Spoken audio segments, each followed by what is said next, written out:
Welcome to Films and Stuff with your hosts, Pete Mitchell and Ethan Hunt. Hi, everybody. Welcome back to the Films and Stuff podcast. I'm Ethan, joined by Pete. Hey, Pete, what's up today? Not much, buddy. How are you? Saturday morning. That means one thing and one thing only. It is the weekly stream or skip segment. I introduce the segment, as I've just done, and then you explain to new listeners or listeners who have forgotten what are the rules of stream or skip. So without further ado, my friend. All right. So Ethan and I have prepared lists of TV shows for each other to watch. Every week, we randomly assign each other one of those shows. We watch 2 episodes, and on that basis, we determine if that show is worthy of being streamed or skipped.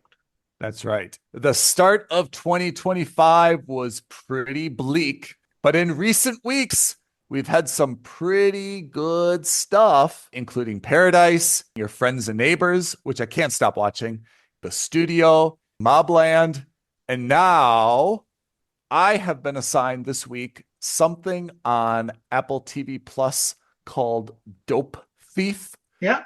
Which doesn't mean like a cool or trendy thief. It means a thief who's actually stealing narcotics. Similar to, if you remember The Wire way back in the day, Omar, the guy who like walked around with like a trench coat and a sawed-off shotgun, was the guy who would rob drug dealers, right? Yeah.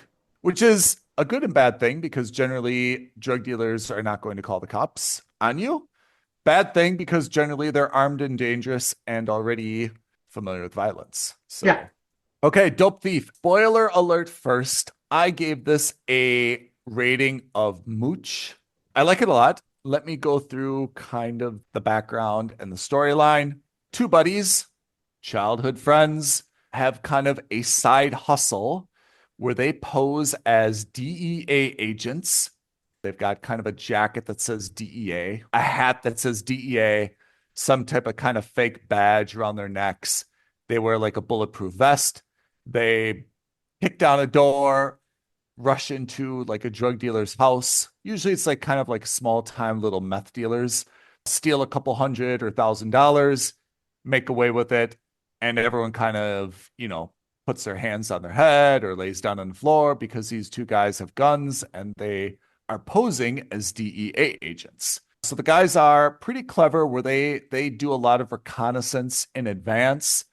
They're very, let's say, surgical as much as you can be in this field.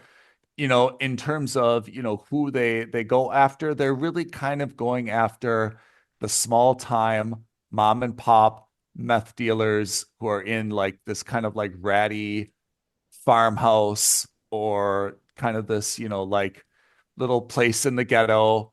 They try to avoid dogs, they try to avoid children, they try to avoid, a lot of people being in.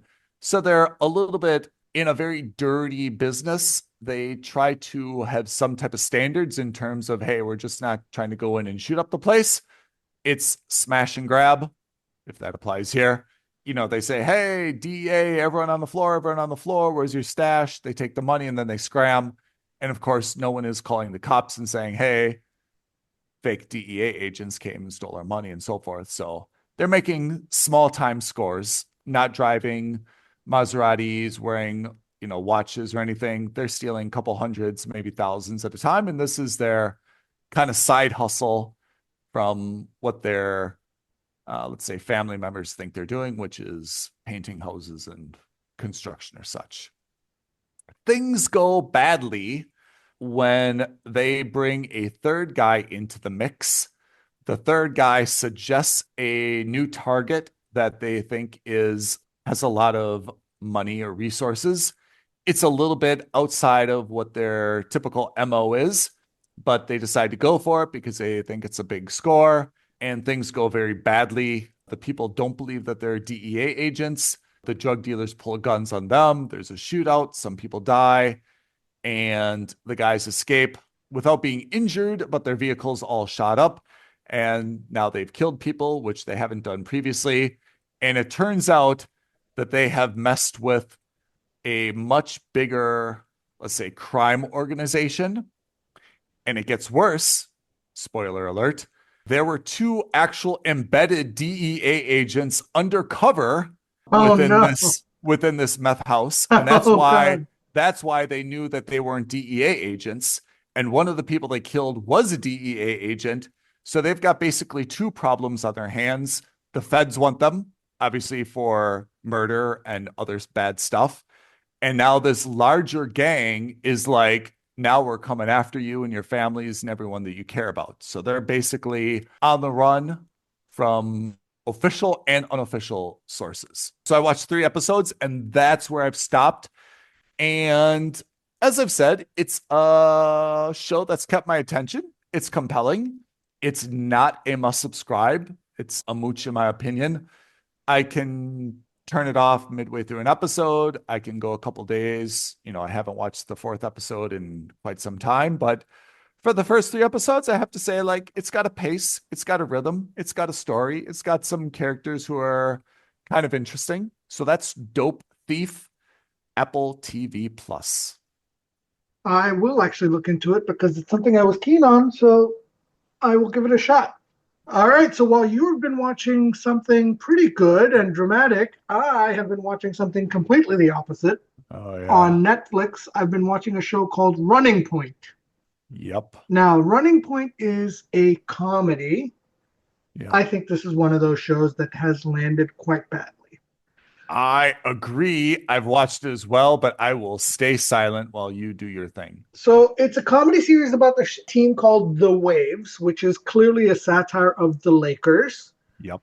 Similar to the Lakers in real life, the team owner has passed away. There's issues with succession planning.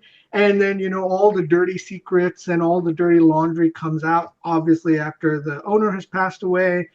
And it stars Kate Hudson, who is this guy's daughter. And he's got 3 brothers, 2 original brothers or bio brothers, and 1 stepbrother. Yep. And they're all involved in the team. So the oldest brother is Justin Theroux, who is like the team president. He takes care of operations, and he's like well known for being a proper team owner and team manager. Then you've got another brother who used to be a basketball player and now is kind of like head of player development. He's kind of like a coach, but not quite.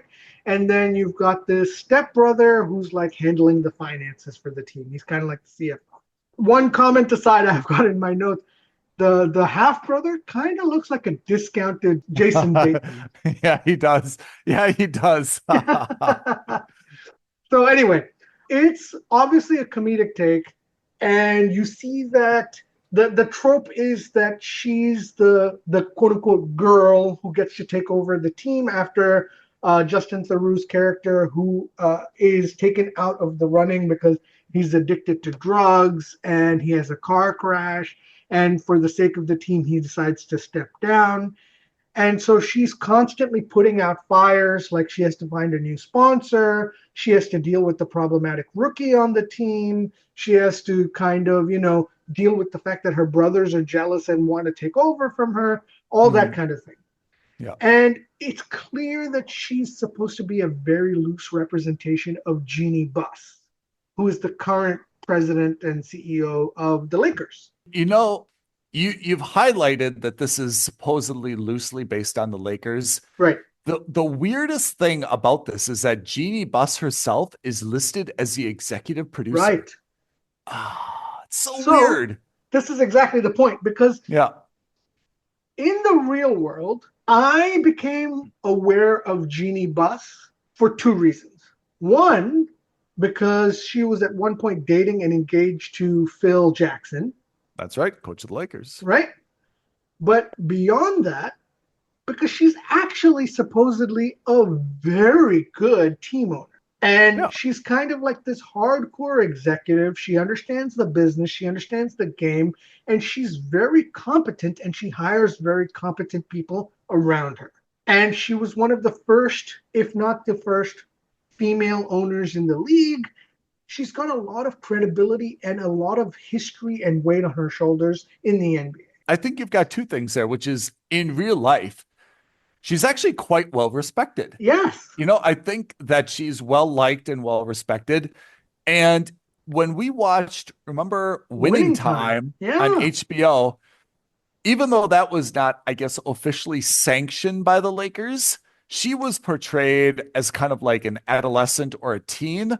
And I thought she was portrayed very, very well, like had a strong, let's say, moral compass and decency, was, a hard, diligent worker. Like all of those things indicate that she was quite strong. And it's weird that this show, which she's somehow officially sanctioned by being an executive producer, seemingly portrays her as just this ditzy airhead. Airhead. Yes. Yeah. And I can't help but have lost a little bit of respect for Jeannie Buss. Yeah. I can't understand what the mindset is if someone missold this to her and she's like fuming, like, what? Like, I thought I was going to be portrayed as like serious and you've made a mockery of me with this. And, or if she's like, no, let's make it funny and let's, I cannot figure it out, but I think this is a step back for Jeannie Buss, personally. yeah, And yeah, maybe she likes the show. Maybe, I give her all the benefit of the doubt. And you know what? She can do whatever the hell she wants. It's her life. But yes, like, as an outsider, as someone who vaguely is invested in basketball, yeah, I'm just like, oh, this isn't a good look for Jeannie Buss. Like if not at all. any of this was true to life to Jeannie Buss, I mean, she comes down at least one or two notches in my level of respect for her based on that, right? Totally Like, agree. I'll give you an example. Like, they're looking for a sponsor, and like, instead of like coming up with this like devious, smart way of finding a new sponsor in a relatively comedic way, she's like, Tee, I'm a girl. I'm going to go to Sephora, and I'm going to get Sephora to be my sponsor. Yeah. You know what I mean? Like, it comes off very It comes it off as almost comes off very like legally Legally blunt. Blonde, but Yeah. less funny. Yeah. I was gonna say if you're gonna go down this path, then really lean into it like, legally blonde style and Yeah, make it more cutesy than kind of it did seem a little bit like pathetic and just like grasping. and you can tell there's definitely a little bit of the Genie Bus story in here because they've made, at least through the first two episodes that I saw, they've made allusions of her kind of liking or having a crush on the coach of the Yeah. team, and he's nothing like Phil Jackson in the show, but you know what I mean? Like, you can Yeah. see that there's something in there, and I'm just like, okay, I mean, like, this is clearly Genie Bus, but Yeah. like, what are you doing? Like, this is not a flattering or even a comedic take on this. Yeah. It's also a little bit surprising because Mindy Kaling is one of the creators, right? Yeah, I've never been a fan. May, well, I can't say that, but I always thought that she was more, I don't want to say a feminist, but I thought she was kind of more into portraying like stronger women characters. I'm a little bit surprised that she would also like create something where the lead is so kind of ditzy and portrayed in such a way, Yeah, Whether or not you like the character or don't like the character, I just don't see like how this is a positive portrayal for anyone, yeah, Not nice in my opinion. yeah. Spoiler alert: it's a skip for me. Oh, it's a I skip for just me did, as well. I Yeah. didn't think it landed. I didn't think the No. comedy landed. I thought Yeah. it was. It's just not my bag.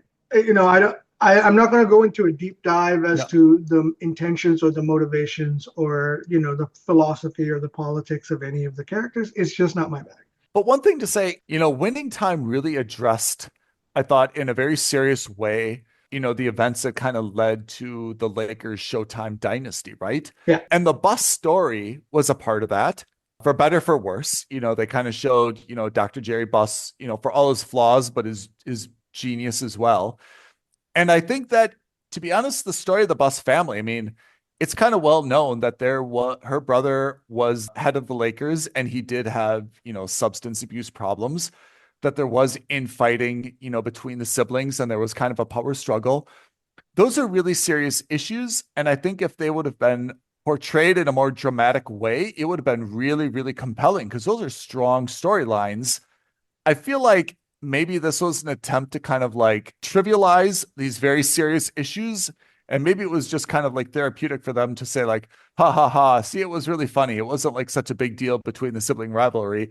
It was just this, you know, silly little thing, based on substance abuse lawsuits and, infighting. Yeah. Maybe that's their therapy for it.